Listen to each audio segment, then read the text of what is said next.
What if the final war is not between nations, but between dimensions? What if Earth's last battle won't be fought with missiles, but with angels, scrolls, and stars falling from the heavens?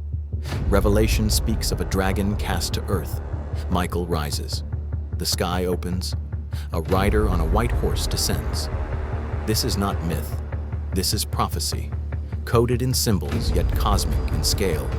A celestial war is coming, one that began before time and will end with eternity crashing into Earth.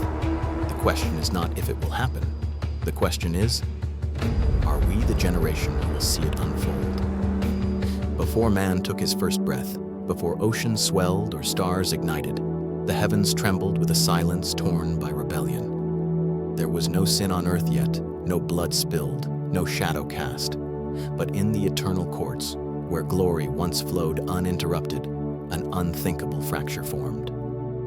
Among the innumerable hosts of fire and light stood one unlike any other. Lucifer, the anointed cherub whose wings once shimmered with every gem heaven could fashion, whose wisdom surpassed all others, whose nearness to the throne made him the bearer of divine reflection. But beauty, turned inward, becomes vanity, and glory withheld from the giver becomes poison. In a moment known only to eternity, the seed of pride cracked the crystal of perfection. I will ascend. I will be like the Most High. With 5 declarations, the brightest light sought to eclipse the source itself. Heaven gasped, not in fear, but in sorrow. For one who walked among the stones of fire had turned. The mystery is terrible. How could one created in perfect light become the father of darkness? Yet choice is the signature of love and freedom, the risk God allowed even among the angelic. Lucifer's fall was not a stumble, it was war. His voice twisted truth into temptation, seducing a third of the heavenly host. The stars that once sang now roared in defiance. The rebellion was not metaphor, it was movement. Thrones shook, legions gathered, and from the side of light, one name rose: Michael. The archangel did not act on his own command, but under orders of eternal justice. Heaven did not descend into chaos. It moved with precision. Michael and his angels fought, and the dragon fought back. Swords of flame clashed in realms beyond physics. Thunder cracked across dimensions, and fire rained like judgment. But it was never a contest of equal forces. The dragon was cast out, not by strength, but by divine decree. He fell like lightning, stripped of place, yet not of purpose. For his war was not ended, only relocated. Earth became the battlefield. The one who deceived angels would now deceive nations.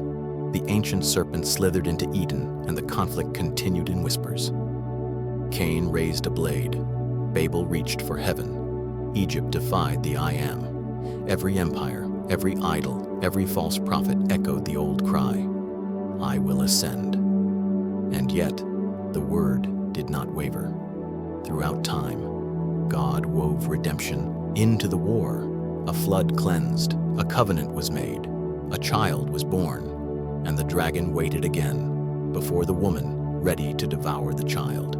But the child, Messiah, Creator robed in flesh, was caught up to God.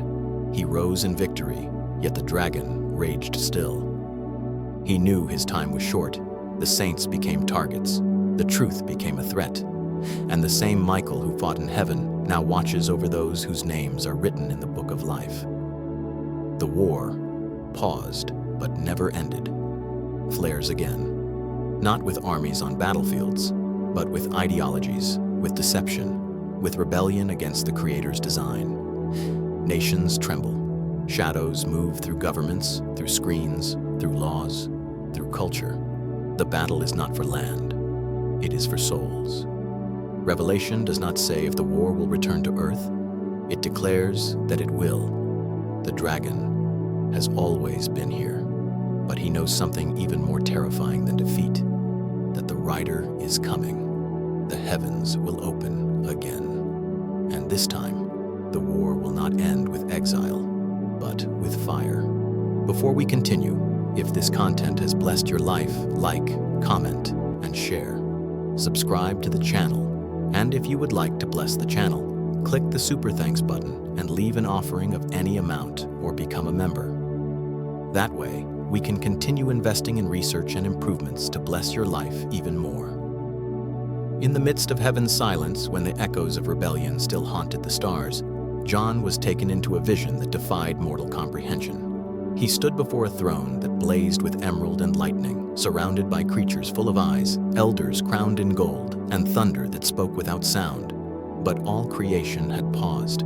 In the right hand of him who sat on the throne, whose glory no being dared to approach, there was a scroll, ancient, rolled tight, bound with 7 seals, not paper, not parchment, but something living, etched with eternity, sealed with divine law, and vibrating with judgment. And a cry rang out, more desperate than the clash of angels, "Who is worthy to open the scroll?" The cry shook heaven, not for lack of power, but for lack of purity. No angel moved, no elder dared, no prophet stood. The silence became sorrow. John wept, not because he was curious, but because the scroll held the destiny of creation.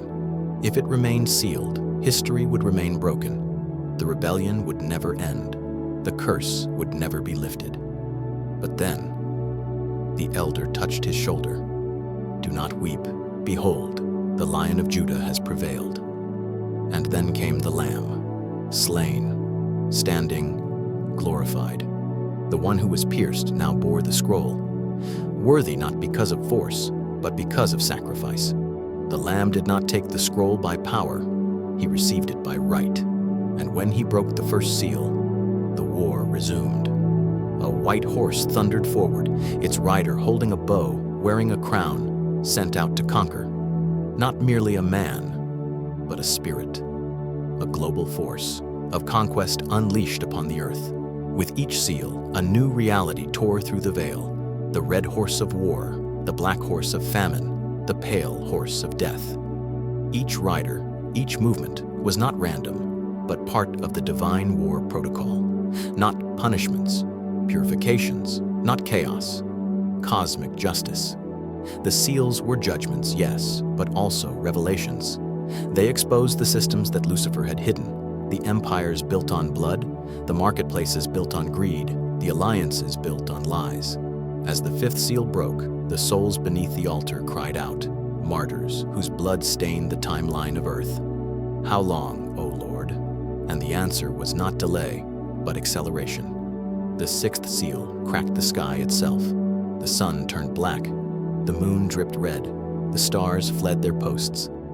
Mountains moved. Kings trembled. The great and small alike fled. Not from war, but from a throne. They cried to the rocks, "Fall on us. Hide us from the face of him who sits on the throne and from the wrath of the Lamb." A paradox made visible, wrath from the one who was slain. Mercy offered, but rejected. The scroll continued to pulse, now half opened, revealing not only what would come, but what always had been. The earth was not simply a stage, it was a courtroom. The scroll, not a prophecy, but a verdict. And yet, the 7th seal remained. When it broke, there was silence. For half an hour, heaven held its breath. The angels paused, the creatures ceased, even the throne stilled.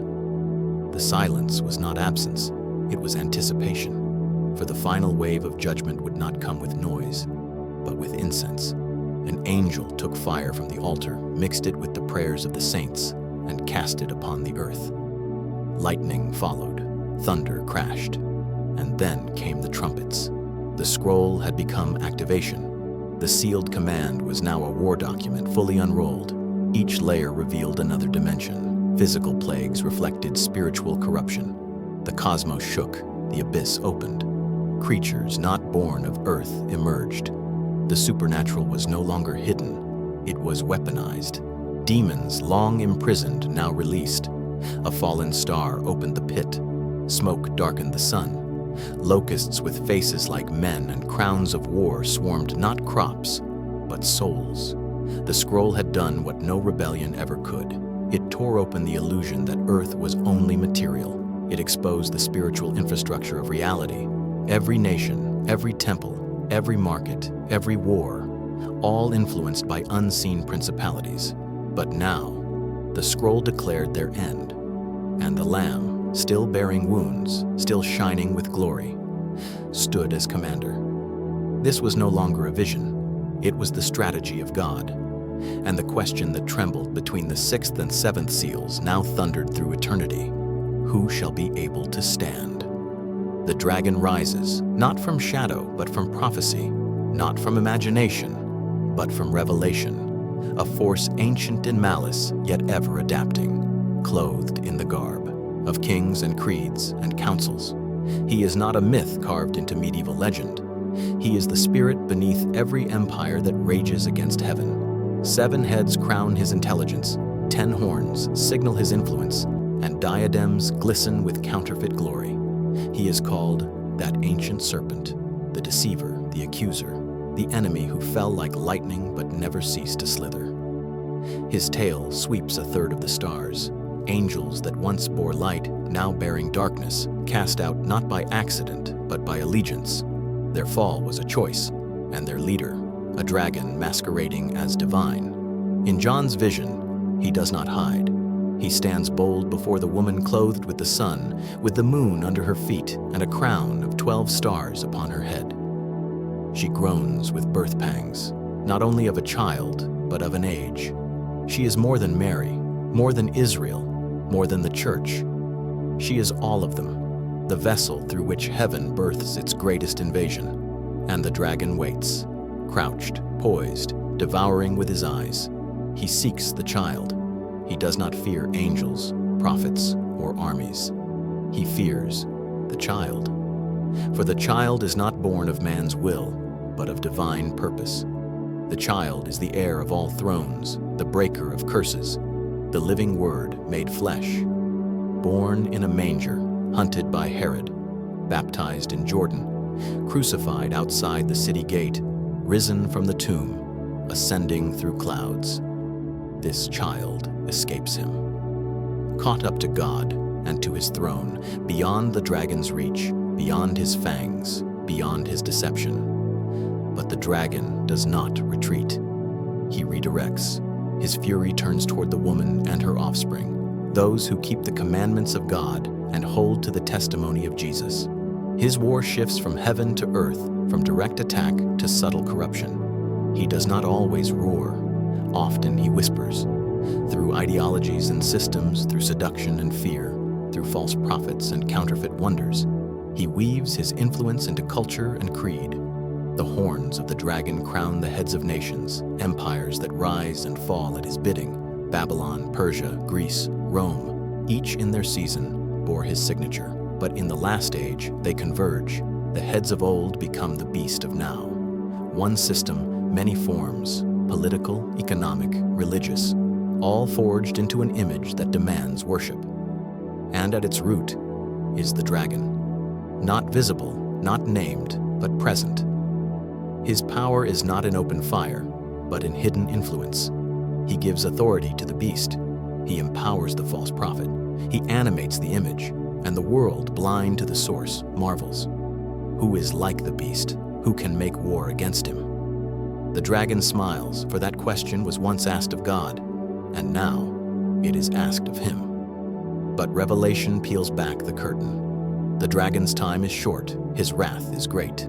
He no longer operates as a deceiver only, but as a desperate king whose throne is crumbling. Heaven has marked the countdown. The clock ticks, not by earthly hours, but by sealed judgments. The dragon is not sovereign, he is sentenced.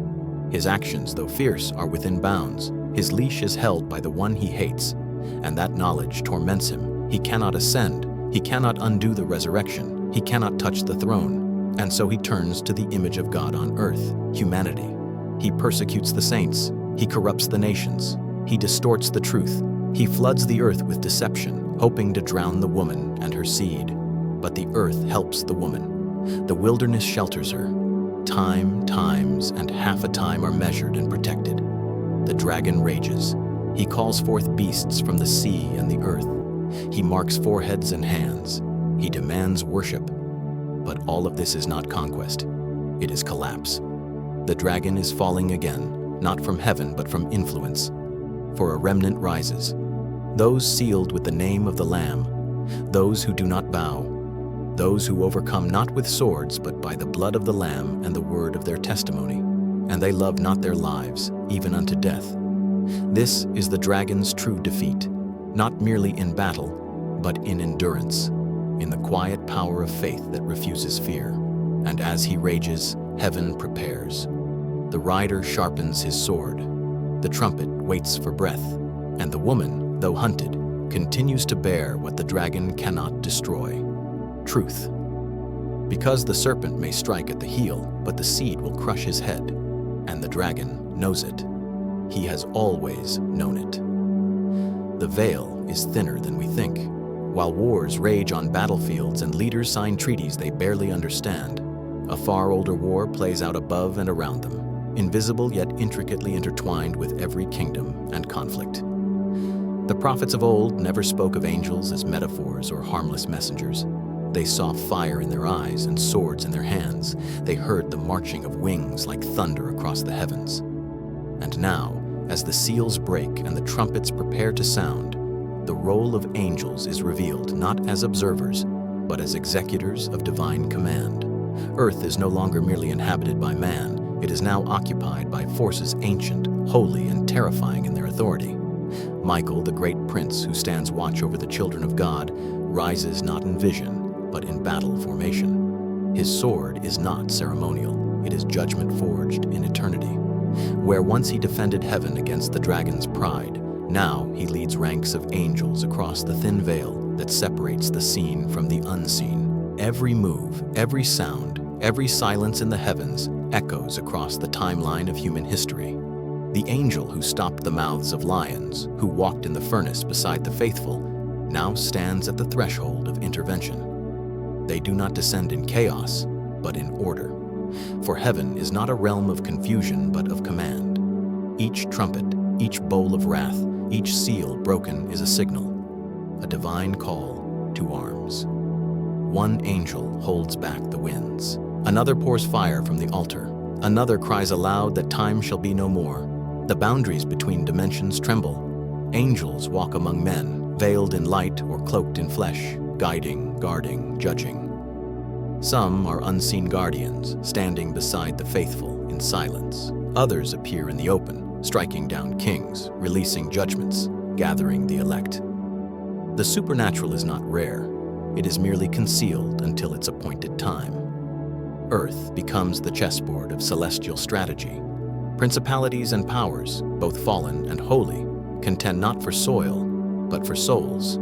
One move on earth reflects a greater move in heaven. Every collapse of a regime, every rise of a prophet, every shaking of the earth signals a shift in the spiritual war. Daniel saw it when the prince of Persia resisted Gabriel for 21 days, until Michael came to aid him. That single prayer was a battlefield. And now, as the final hours of history approach, the same pattern magnifies.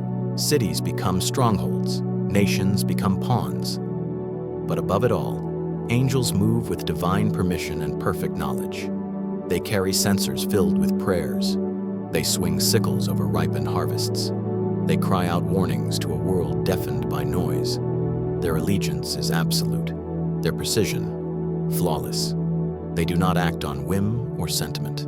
They respond only to the voice of the throne, and the throne has spoken. The heavenly host is not a poetic concept. It is a living, breathing, moving army. Rank upon rank, they are commissioned not merely to protect, but to purge, to cleanse, to separate light from darkness, wheat from tares, truth from deception. They are not omnipotent. They are not to be worshipped, but they are feared by the dragon, by the beast, by every ruler who bows to the darkness behind thrones. Revelation declares that an angel will bind Satan with a chain and cast him into the abyss. Not a metaphor, a mission, and others will be sent to cast fire upon the earth, to strike the waters, to darken the skies. This is not chaos, it is choreography. The forces of heaven are not reactive, they are proactive. Their movements precede human understanding and often defy earthly logic. While men debate politics and prophecy, angels are already executing the plan. Every trumpet blast releases a new wave. Hail and fire mingle with blood. A star named Wormwood poisons waters. A third of the sun, moon, and stars are struck. The fifth trumpet opens the abyss. Locusts rise, not ordinary insects, but agents of torment. They have a king, Abaddon, the destroyer. This is not science fiction. It is spiritual fact. And the angels are not terrified. They are in formation. Even the judgments are supervised. Even the bowls of wrath are poured with precision. One upon the sea, one upon the rivers, one upon the sun. The fourth bowl scorches. The fifth brings darkness. The sixth dries the Euphrates. And between each act, an angel speaks. Righteous are you, O Lord, for you have judged these things. They are not merely agents, they are witnesses. They know the holiness of the one who sends them, and they move without question. Yet not all angels fight with swords. Some mark the foreheads of the faithful. Some seal the 144,000. Some fly through the sky proclaiming the everlasting gospel. Their battle is not only against evil, it is for truth, for mercy, for the message of salvation before the final trumpet sounds. And in the midst of this heavenly campaign, humanity stands unaware, ignorant of the war waging around them, unknowing that angels have encamped about them or passed them in the street. But ignorance does not prevent impact. Earth is caught in the crossfire, not as a victim, but as the final field where loyalty will be proven. And as the veil thins, as the spiritual realm grows visible, every soul must choose to stand under the banner of the Lamb or to fall with the dragon. For the angels have taken their positions. The trumpet is at the mouth. The scroll is fully unrolled. And Michael is already rising. The war that wages across the heavens and bleeds into Earth's final hours is not ultimately about territory, ideology, or bloodlines. It is about worship, the one currency that heaven counts as sacred and hell covets with fury. The dragon has never desired destruction for its own sake. He desires to be adored. His pride was not content with service, it demanded exaltation. And now, through the beast, his final imitation unfolds. As nations tremble and systems collapse, a new global order arises, not by sword alone, but by seduction. A beast emerges from the sea, part lion, part bear, part leopard, full of blasphemy. It is not a single man, but a system, ancient and yet reborn, empowered not by democracy or will of the people, but by the dragon's authority. The whole world marvels and follows. But this is not political admiration, it is worship. Who is like the beast? Who can make war against him? The echo of divine praise has been stolen, glory has been redirected, and to ensure this worship is absolute, an image is erected. Like Nebuchadnezzar's golden statue before Babylon, this image is no symbol. It is animated, speaking, threatening, demanding. The false prophet gives it breath. It moves, it judges, it condemns, and the world, hungry for peace, blind to the source of it, bows. But worship without truth is slavery, and so a mark is introduced, not hidden, not optional, but required. Without it, no one can buy or sell. The economy bows to the altar, technology bends to theology.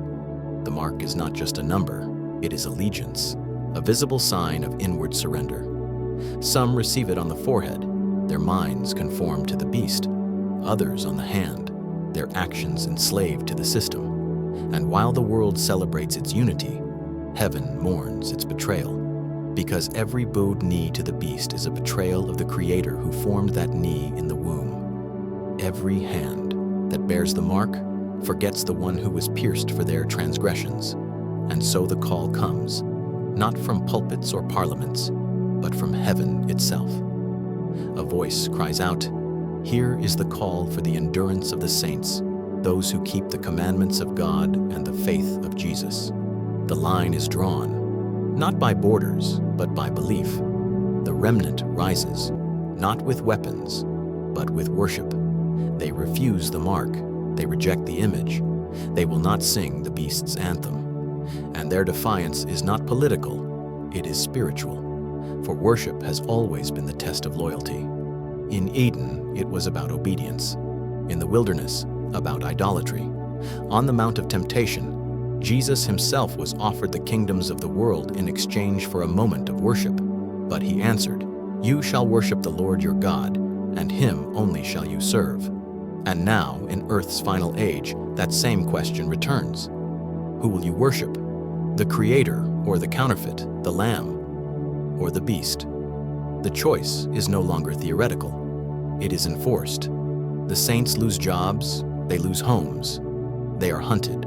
Some are imprisoned, others beheaded. But they overcome, not with violence, but with the blood of the Lamb and the word of their testimony. Their refusal is their anthem. Their endurance is their victory. And heaven watches. Angels record. The throne takes notice. For every time a saint says no to the beast, they say yes to the king. The contrast sharpens. Babylon seduces. The harlot rides the beast. Her cup is filled with the blood of the martyrs. She calls herself Queen. She claims to never mourn, but her end is written. For the Lamb stands on Mount Zion with 144,000 Ion who bear his name, not on hand or forehead, but on hearts and spirits. And a new song rises, a song no one else can learn, because it is forged in fire and sealed with faith. The war over worship is not new. Cain and Abel brought offerings, one acceptable, one not. Elijah stood alone on Mount Carmel and cried, "If Baal is God, follow him. But if Yahweh is God, follow him." 3 Hebrew boys stood before a furnace because they would not bow. And now, in the final hour, that furnace returns, not of fire, but of pressure, deception, and demand.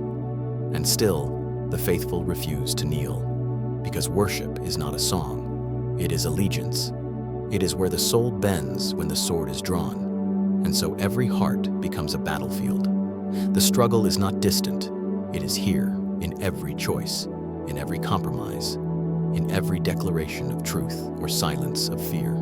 The beast does not only rise in government halls or digital systems, he rises wherever the Lamb is denied.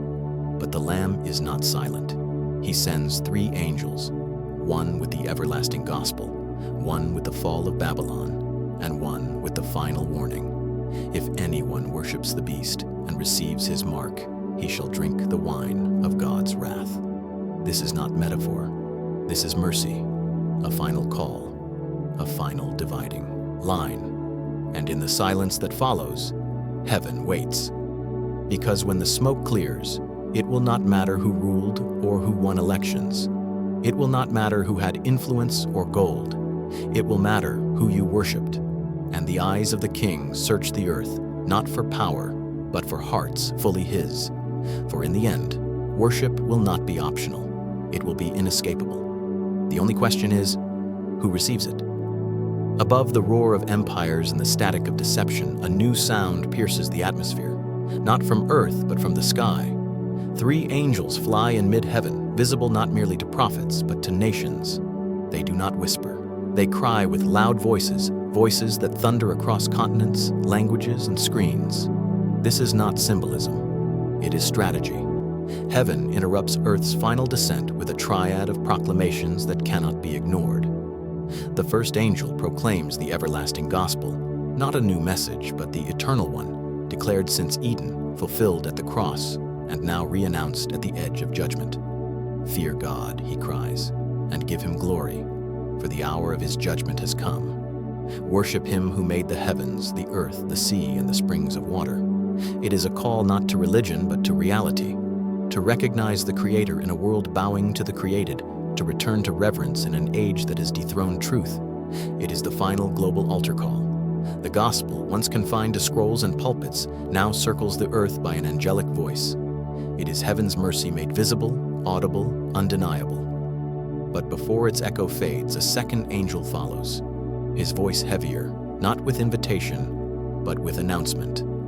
Fallen, fallen is Babylon the Great, who made all nations drink the wine of the wrath of her fornication. This is not the ancient city alone, but the spiritual system she represents, the culture of corruption, the empire of self-worship, the marketplace that sold souls and called it prosperity.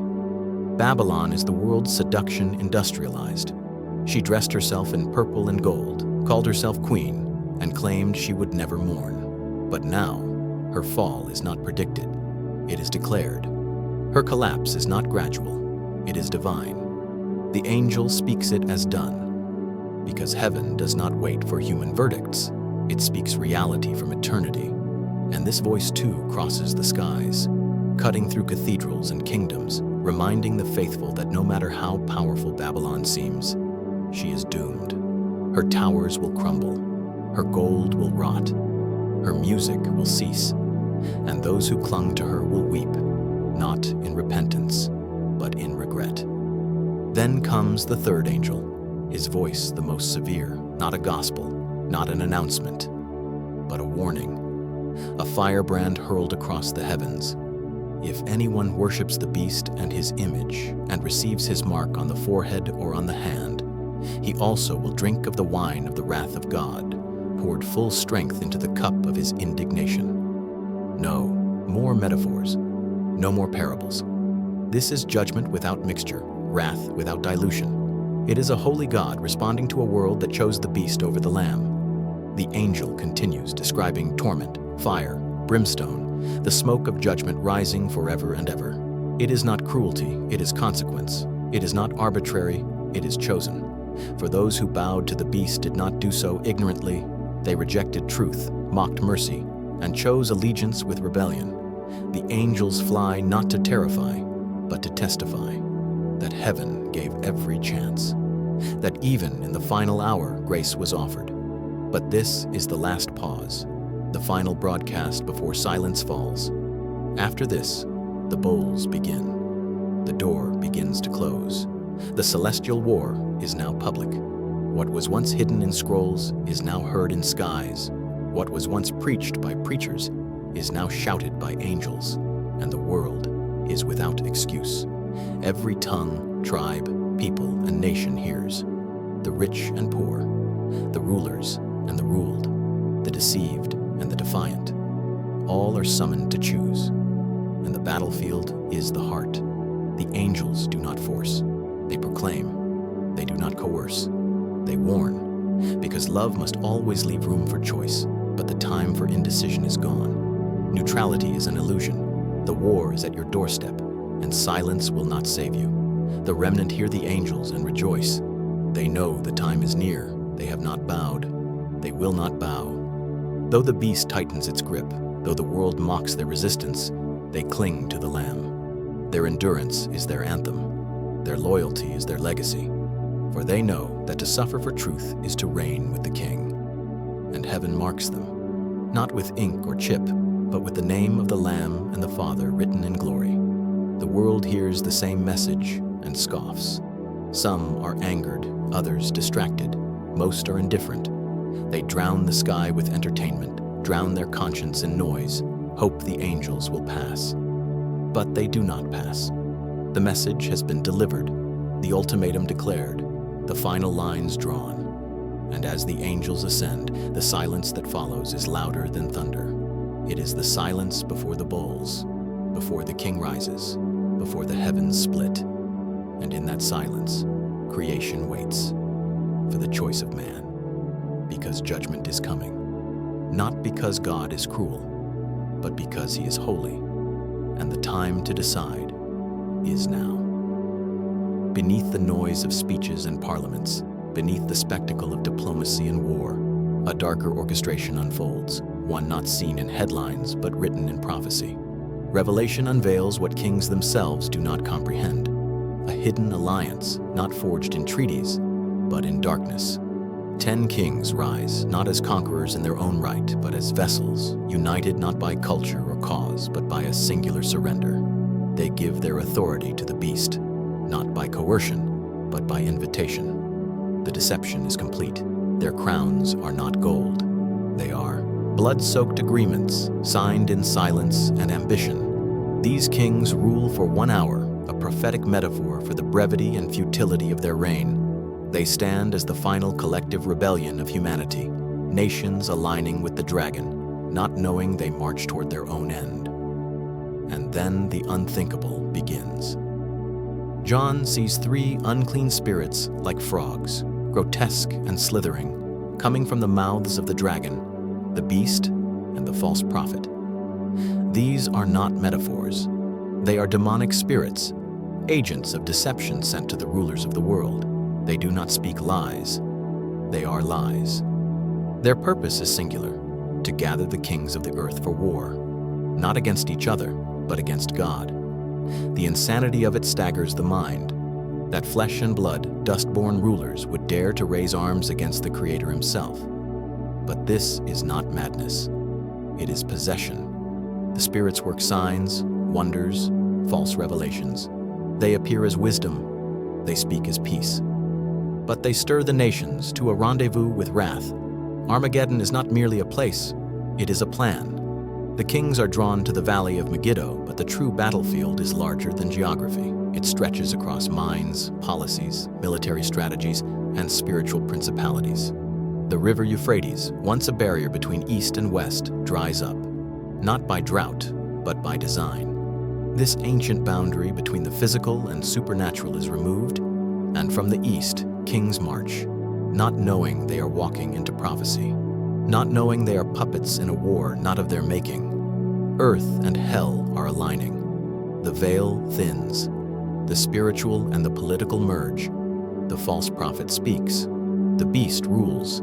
The dragon watches. And the world applauds, thinking it is uniting for peace, not knowing it is descending into perdition. For centuries, the Euphrates has symbolized restraint, a divine boundary keeping the abyss at bay. But now, God removes the restraint. And out of that space, darkness flows. The last great war will not begin with missiles, but with spirits, with ideologies, with global cooperation forged in blasphemy. The alliance is seductive, its voice is tolerance, its face is progress, but its heart is rebellion. And through it all, the saints watch, not with fear, but with clarity. For the Word declared this before it ever happened. The book sealed it before any seal broke. This is not chaos, it is coordination. Not surprise, but strategy. The nations may not believe in prophecy, but they will fulfill it. The beast does not beg for loyalty, he has given it freely. The kings think they rule, but heaven knows. They are being gathered. The bowls of wrath are nearly full. The sky is heavy with judgment. And yet, even now, mercy lingers. Even as the alliance forms, the Spirit still calls. Even as hell prepares, heaven waits. Before we continue, if this message has opened your eyes to the spiritual conflict unfolding across history, consider subscribing and supporting this channel.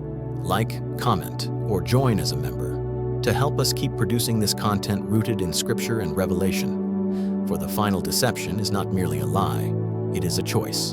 And those who choose to stand with the beast will fall with him. But those who choose the Lamb will not fight for victory. They will fight from it.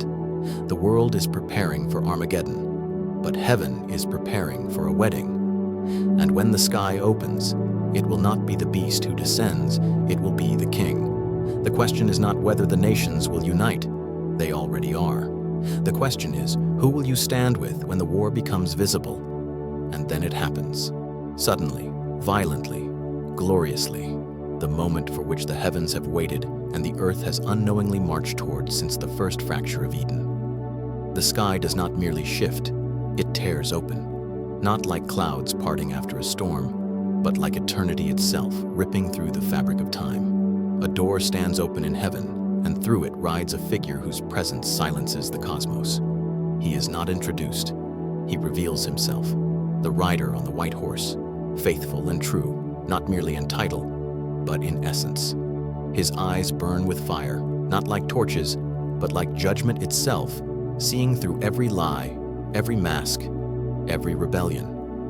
On his head are many crowns, not symbols of political power, but declarations of total authority. Every crown ever worn by every king stacked atop one another, now resting on the brow of the one from whom all thrones were borrowed. His robe is dipped in blood, not the blood of enemies, but his own, shed once to save, now worn to reign. His name is the Word of God, the same Word that created galaxies with a whisper, the same Word that became flesh and dwelt among us, the same Word that was mocked, pierced, and buried, now returning as judge, warrior, and king. And though the armies of heaven follow him, arrayed in fine linen, white and clean, they do not fight. Their swords remain sheathed. Their banners do not wave, for the rider does not need their strength. His weapon is not forged of metal, but of breath.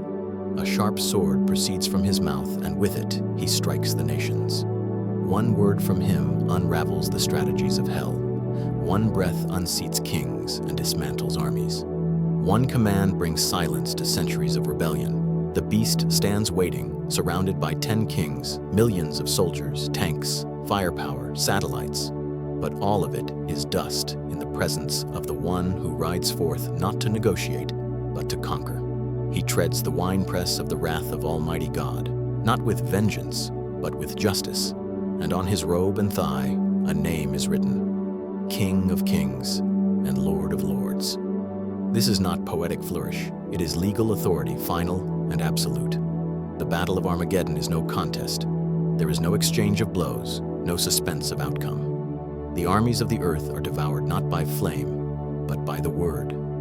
The beast is seized, not after struggle, but instantly. The false prophet is captured, his miracles now ash in his hands. Both are cast alive into the lake of fire, bypassing death, bypassing trial. The dragon, their master, watches as his final rebellion crumbles. His kingdom, built on centuries of deception, murder, and pride, falls without a single sword drawn by man. The birds of the air are summoned, not by instinct, but by prophecy, to feast on kings, generals, the mighty, the free, and the slave. For God is not mocked. What was sown must be reaped, and the reaping comes not by armies, but by one who wears a crown of many crowns. The saints who once suffered now sing. The martyrs who once wept now witness. The heavens that once watched in silence now echo with hallelujahs. The Lamb who was slain has become the Lion who roars, and his voice is final. There will be no fourth beast, no seventh empire, no revival of rebellion. The war that began before time is ended outside of time, not with nuclear fire, not with technological superiority, but with the sound of the Savior's voice. Because the war was never truly between equals. It was always a courtroom, and the judge has now taken his seat upon the battlefield. Earth trembles, hell recoils, heaven rejoices, and the white horse rides on, undefeated, unstoppable, unparalleled. He is the one who was, and is to come. The Alpha and the Omega, the first and the last. The only question that remains is this: when the sky opens and every eye sees him, will you be riding behind him or standing in front of him? The dragon, once crowned in stolen glory, once clothed in light and seated high among the cherubim, is now brought low, not by human hands, not by cosmic weapons, but by a single chain held in the hand of an angel. No war is waged for his capture. No resistance is recorded. Heaven does not wrestle with him. He is simply seized. The accuser of the brethren, the deceiver of nations, the serpent who whispered in Eden and roared through empires, now trembles before the decree of the throne, bound not with symbolic cords, but with an unbreakable chain forged by divine authority. Satan is dragged, stripped of illusion, of dominion, of grandeur, into a place prepared not for trial, but for confinement. The abyss yawns open, not the lake of fire, not yet, but a pit of darkness deeper than the grave, sealed by the will of the Almighty. For 1,000 years, he is locked away, his voice silenced, his schemes halted, his presence removed from the stage of human history, and in that silence, something extraordinary unfolds. The earth, freed from his poison, enters an era of peace unknown since the garden. Christ reigns, not metaphorically, but literally. From Jerusalem, the king rules the nations with a rod of iron, and righteousness becomes reality. The saints who were martyred now reign with him, their scars turned to crowns, their suffering transformed into sovereignty. The curse is lifted. The wolf lies down with the lamb. Justice flows like rivers. The knowledge of the Lord covers the earth as waters cover the sea. But even in this golden age, the mystery of the human heart remains. Peace is present, but choice is not removed. Though Satan is bound, man is still free. And when the 1,000 years are ended, the unthinkable is permitted. He is released, not because God is weak, not because heaven is unsure, but because every heart must be tested. The deceiver goes forth again, not with armies, not with power, but with lies. And from the four corners of the earth he gathers the last rebellion, Gog and Magog, a multitude like the sand of the sea. These are not merely nations, they are the final echo of human pride. Even after witnessing the reign of Christ, even after living in a world ruled by justice and grace, some still choose rebellion. They surround the camp of the saints, they march toward the beloved city, but no battle occurs, no sword is drawn, no trumpet sounds. Fire falls from heaven, pure, final, absolute. The rebellion ends not with struggle, but with a wordless verdict. And then the last judgment is pronounced, not upon nations, but upon the dragon himself. The deceiver who began it all is cast, not back into the abyss, but into the lake of fire and brimstone, where the beast and the false prophet already burn. There is no appeal, no parole, no more release. He is gone, forever. The torment does not end because the rebellion never ended in him. Justice is not cruelty, it is closure. The heavens that once trembled now stand secure. The earth that once groaned now breathes in peace. The war is over, not temporarily, but eternally. No serpent will slither again. No throne will be challenged. No lie will pass through the veil. The dragon's chain is now a sentence.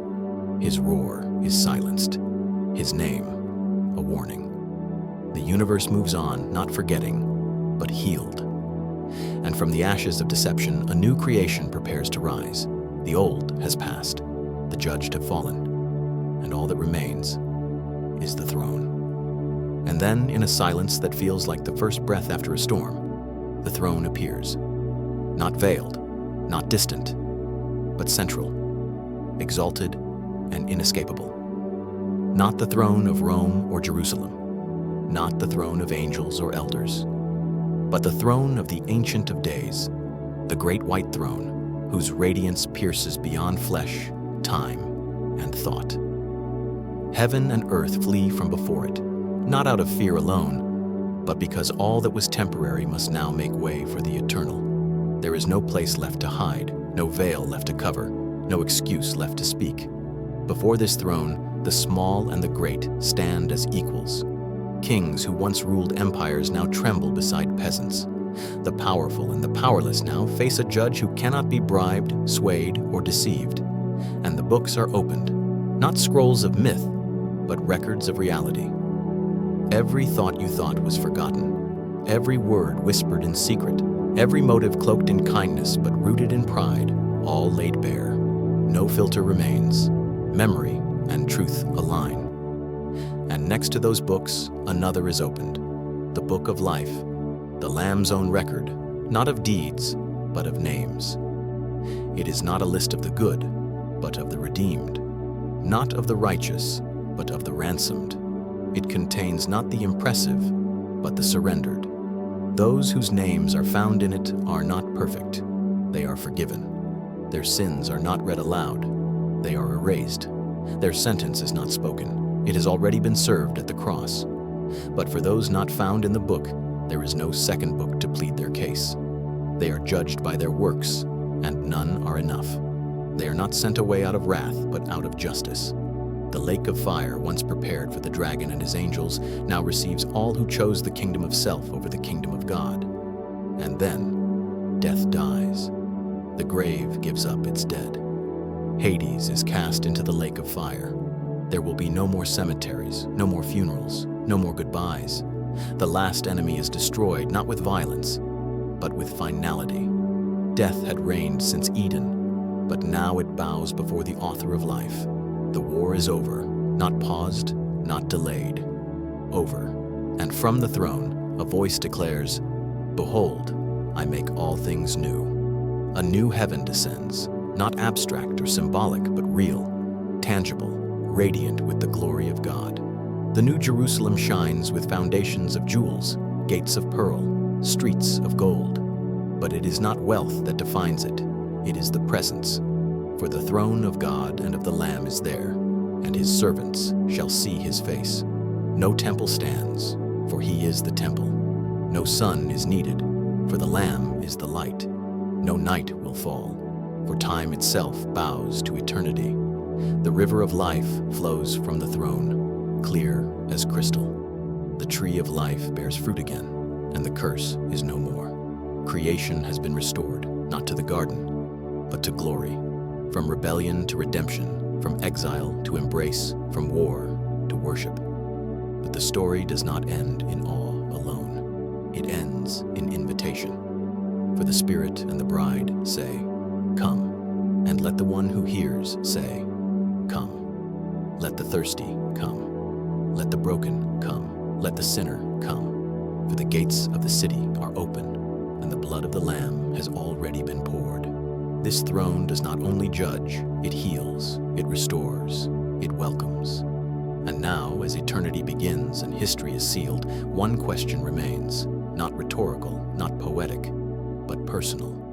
When the King returns, will you be on his side?